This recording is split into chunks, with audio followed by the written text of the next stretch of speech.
మీరు ఒకవేళ ఎవరైనా సరే తన యొక్క ఇన్కమ్ ద్వారా తన ఇన్కమ్ సంపాదించుకొని ఆ ఇన్కమ్ ద్వారా ఏదైనా ఒక ప్రాపర్టీ, వ్యవసాయ భూమా, ఇల్లా, ఫ్లాటా ఏదైనా కావచ్చు గాక, దానిని కొనుగోలు చేసిన సందర్భంలో భార్య పేరు మీదుగా రిజిస్ట్రేషన్ చేసినంత మాత్రాన ఆ ప్రాపర్టీ భార్యకి చెందినది కాదు అని అలహాబాద్ హైకోర్టు గట్టిగా రీసెంట్గా మన ఒక వారం రోజుల క్రితం ఇచ్చిన తీర్పులో ఒక జడ్జిమెంట్లో చెప్పడం జరిగింది.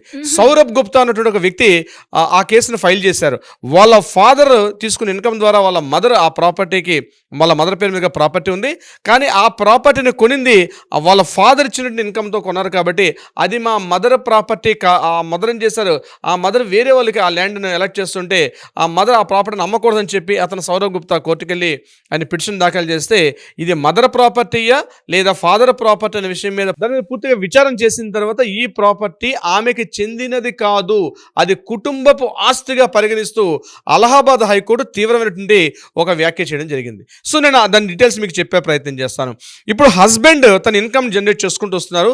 తన ఇన్కమ్ సర్ప్లస్ ఫండ్ని ఎక్కడెక్కడ సేవింగ్ చేసుకునో లేకపోతే మ్యూచువల్ ఫండ్స్ ఇక్కడ దాచుకొని తన యొక్క అమౌంట్ ద్వారా, ఆదాయం ద్వారా, తనకొచ్చిన ఆదాయం ద్వారా భార్య పేరు మీదుగా ప్రాపర్టీ కొనుగోలు చేస్తే ఆ ప్రాపర్టీ ఆమె సొంతం కాదు. ఎప్పుడు సొంతం అవుతుందంటే ఆమె కూడా ఎర్నింగ్ చేసుకునే స్టేజ్లో ఉంటే తప్ప. ఆమె ఎర్నింగ్ చేసుకోకపోతే ఆ ప్రాపర్టీ భార్య పేరు మీదుగా ఉన్నప్పటికీ కూడా అది భర్త ప్రాపర్టీగానే పరిగణిస్తారు.